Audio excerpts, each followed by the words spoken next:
देख रहे हैं प्राइम टीवी और मैं हूं आपके साथ नंदिनी यादव। वक्त हो गया है उत्तर प्रदेश की बड़ी खबरों का। रुख कर लेते हैं खबर की ओर। मुख्यमंत्री योगी आदित्यनाथ 2 दिनों के अयोध्या दौरे पर आज से रहेंगे, जहां सीएम दीपोत्सव और प्राण प्रतिष्ठा महोत्सव की तैयारियों को परखेंगे और विकास कार्यों की समीक्षा भी करेंगे। मुख्यमंत्री शेड्यूल के मुताबिक सीएम योगी आदित्यनाथ दोपहर के 3:35 पर रामकथा पार्क हेलीपैड पहुंचेंगे।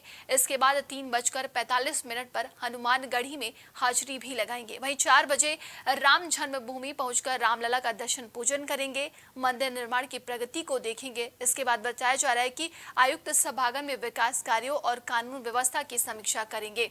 इसके बाद 6:15 से लेकर 7:15 तक विकास कार्यों का इसलिए निरीक्षण करेंगे।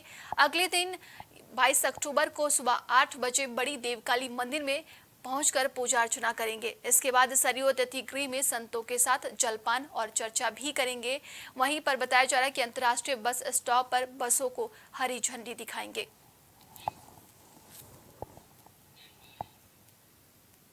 बाल गृहों की स्थिति पर इलाहाबाद हाई कोर्ट ने चिंता जाहिर की है। कोर्ट ने सख्त टिप्पणी करते हुए कहा कि यूपी के बाल गृहों में रह रहे बच्चों को पौष्टिक आहार ही नहीं बल्कि उन्हें सूरज की रोशनी, ताजी हवा भी दी जाए। यही नहीं, कोर्ट ने कहा कि बाल गृहों की स्थिति जेलों से भी बदतर है। ये मौलिक अधिकारों का हनन है। इसके अलावा सख्त निर्देश देते हुए कोर्ट ने कमियों को तुरंत दूर करने के लिए निर्देश दिया है। कोर्ट ने कहा है कि मामले की अगली सुनवाई पर महिला एवं बाल विकास विभाग यूपी के प्रमुख सचिव अवलोकन कर बच्चों की संख्या, बाल गृहों की संख्या बताएं। साथ ही सुधार के लिए उठाए गए कदमों की जानकारी व्यक्तिगत हलफनामा पर प्रस्तुत करें।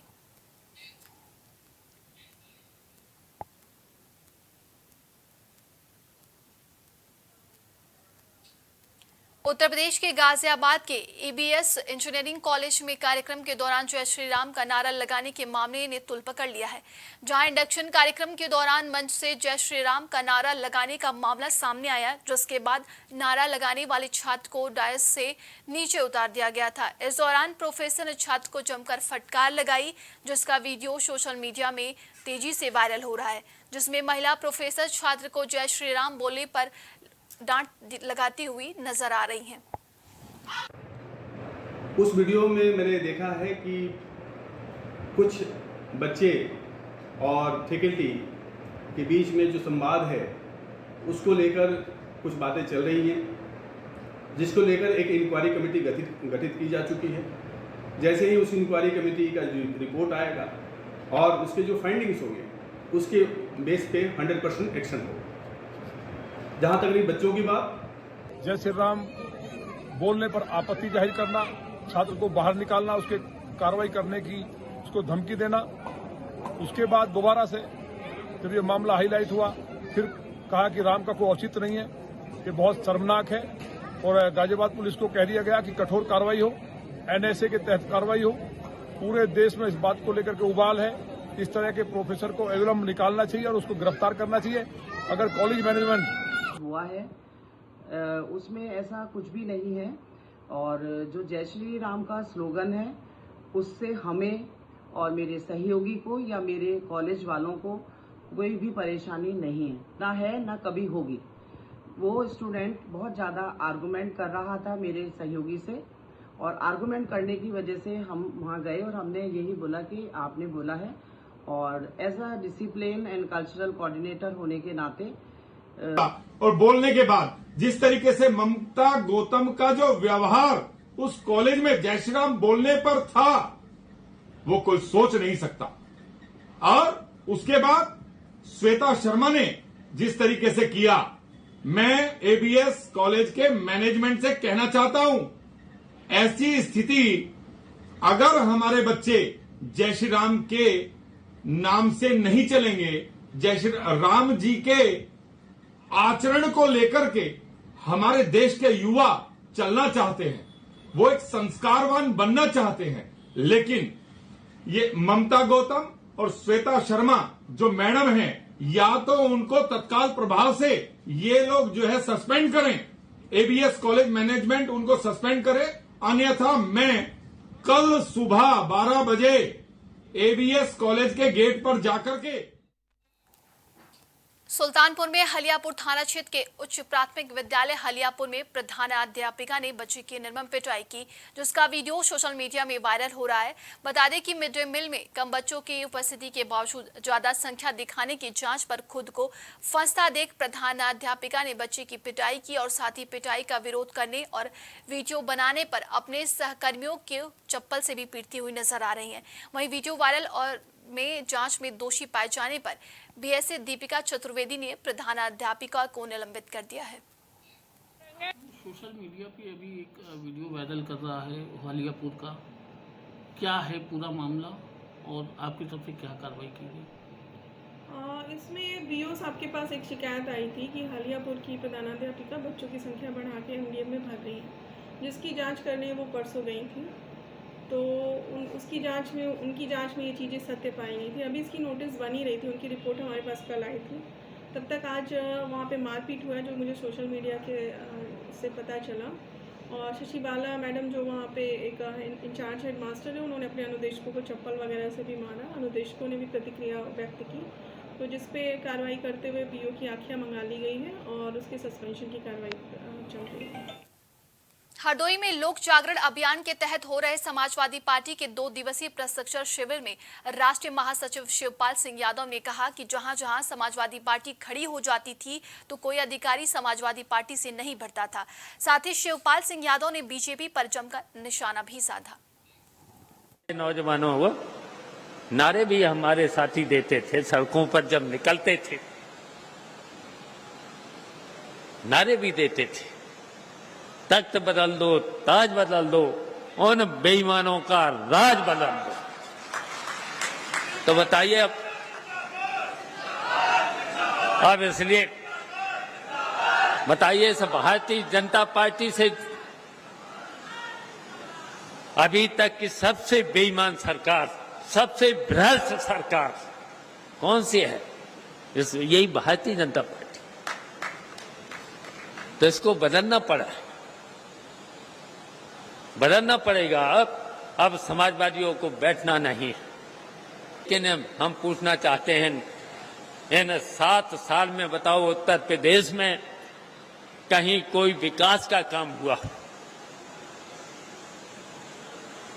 कोई काम नहीं हुआ है। यहां तक कि सड़कों के तो गड्ढे भी नहीं भर पाए। और हर वर्ष नारा दिया जाता है भारतीय जनता पार्टी के समय में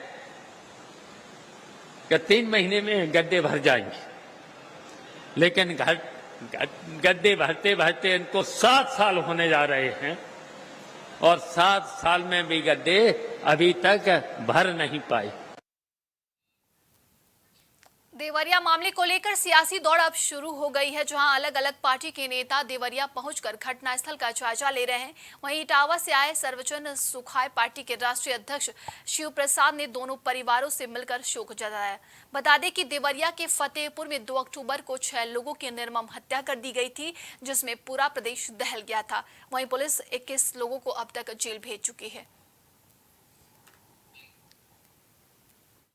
जो पूरी घटना हुई है ये बहुत ही दुखद है और हम सरकार से मांग करेंगे कि इसकी सीबीआई जांच कराई जाए, निष्पक्ष जांच हो और जो वास्तव में इस घटना में उनको दंड दिया जाए। मैं सरकार से सीबीआई जांच की मांग करता हूं, इसकी निष्पक्ष जांच हो जाए, तो जिससे कि आगे के लिए भी ये स्थितियां ना आए। देखिए, पीड़ित तो दोनों पक्ष के ही लोग हैं और मैं सरकार से आग्रह करूंगा कि वो सीबीआई जांच करा दें और दोनों पक्षों को न्याय दिलाएं। महिलाओं के खिलाफ लगातार हो रहे अपराधों को लेकर कांग्रेस ने अब बीजेपी पर निशाना साधा है। वहीं कांग्रेस के राष्ट्रीय प्रवक्ता अंशु अवस्थी ने बीजेपी पर तंज कसते हुए बयानबाजी की है। अपने बयान में उन्होंने क्या कुछ कहा है, चलिए आपको भी सुनाते हैं। महिलाओं को निकृष्ट दृष्टि और सोच से देखने वाली भारतीय जनता पार्टी और उनके नेता पहले अपने अंदर की मनोदशा को बदलें, उसके बाद कन्या पूजन करें। कन्या पूजन की बात करते हैं, लेकिन जब जब समय पड़ा है, उदाहरण है, तब तब भारतीय जनता पार्टी महिलाओं पर अत्याचार करने वाले अपराधियों, बलात्कारियों और जो हत्यारे थे उनके साथ खड़ी हुई, उनको संरक्षण देती नजर आई। हाथरस की घटना कोई भूला नहीं है कि जब आधी रात में उस बेटी का शव जला दिया गया और उसके बाद जो अपराधी थे उनको भाजपा सरकार संरक्षण दे रही थी। बुलंदशहर के गुलावटी कोतवाली पुलिस ने महिलाओं और युवतियों को सशक्त बनाने और मंचलों पर लगाम लगाने के लिए मिशन शक्ति दीदी का एक डेमो जारी किया। वहीं इस डेमो के माध्यम से महिलाओं, युवतियों और स्कूल कॉलेज की छात्राओं को छेड़छाड़ की घटनाओं के प्रति जागरूक किया गया और उन्हें 112 नंबर का इस्तेमाल करना भी सिखाया गया। साथ ही छेड़छाड़ करने वाले असामाजिक तत्वों को भी चेतावनी दी गई। रायबरेली में खाद्य सुरक्षा विभाग ने 2 चीनी विक्रेताओं के खिलाफ मुकदमा दर्ज कराया है।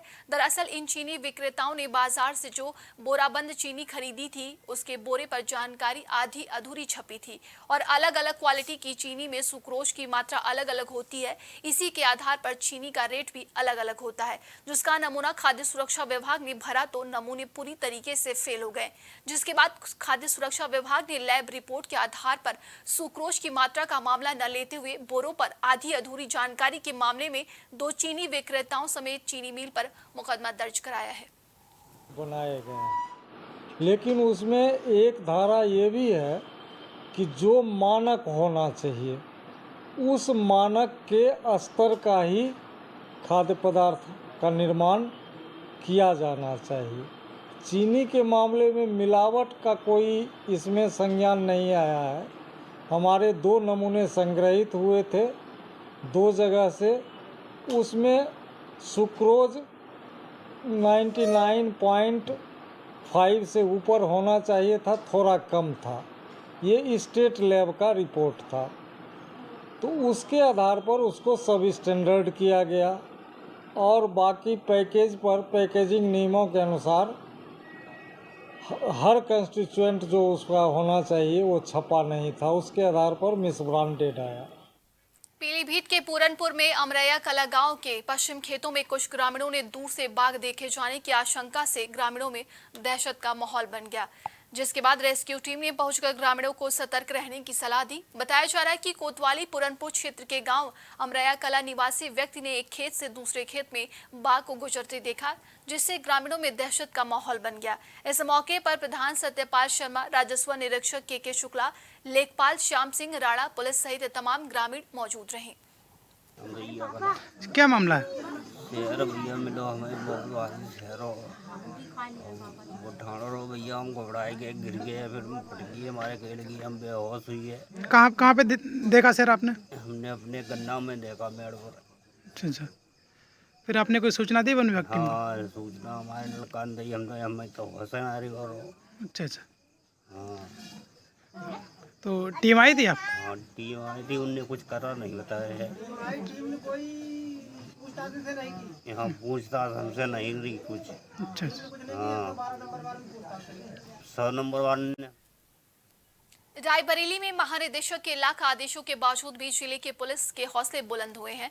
ताजा मामला बछरावा थाना क्षेत्र के थुलेठी का है, जहां दबंगों ने जबरन घर में घुसकर पूरे परिवार और बच्चों के साथ मारपीट की और लड़कियों के साथ गलत व्यवहार भी किया, जिसका वीडियो भी वायरल हो रहा है। लेकिन स्थानीय पुलिस ने विपक्षियों के साथ मिलकर पीड़ितों को ही थाने में बैठाकर मकान पर कब्जा करा दिया।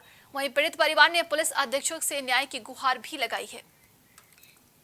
बोले ताला तोड़ो, हमने कहा हम लोग नहीं खोलेंगे, तो लोग ने ज़बरदस्ती ताला तोड़े, घर में घुसे, हम लोग को बहुत मारा पीटा, घर खाली कर दो। तो हम लोग जब उतर रहे थे तो भी उतरने नहीं दिया, जान मूछ के मारे, घसीट के मारे, सब कुछ एकदम बेरहमी से किया। छोटे बच्चों को भी नहीं छोड़ा, बच्चों के साथ में हम लोग को सीढ़ी से धक्के दे दिए।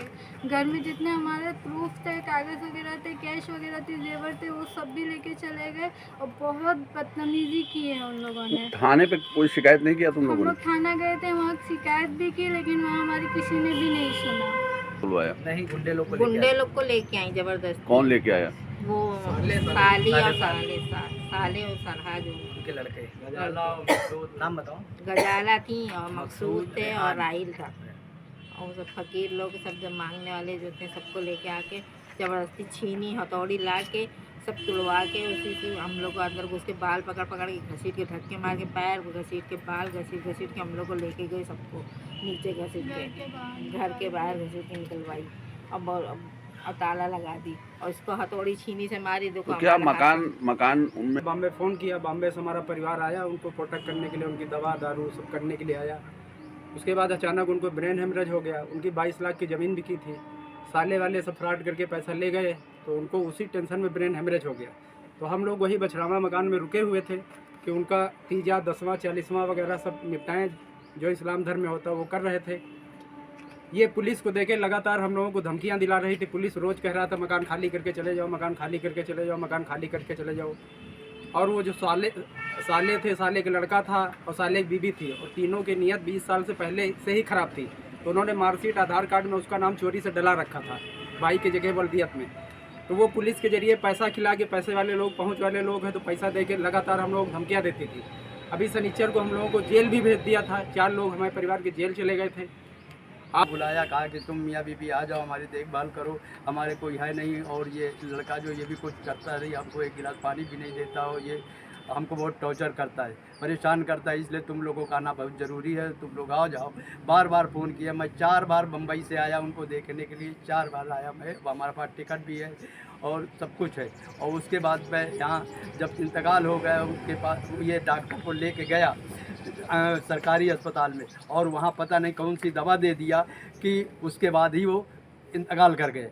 अब हमको नहीं मालूम क्या दिया क्या नहीं दिया और कैसे क्या हुआ। फिर वहाँ जब अस्पताल ले गए तो अस्पताल में वो मेडिकल नहीं करने दिया। हमने कहा चलो इसका पोस्टमार्टम करावे, तो उन्होंने कहा कि नहीं पोस्टमार्टम नहीं, पुलिस केस हो जाएगा, ये होगा, रात भर तुमको जगना पड़ेगा। चलो चाचा ये जो अभी के लिए उत्तर प्रदेश की खबरों में बस इतना ही। देश और दुनिया की तमाम खबरों के लिए आप देखते रहिए प्राइम टीवी।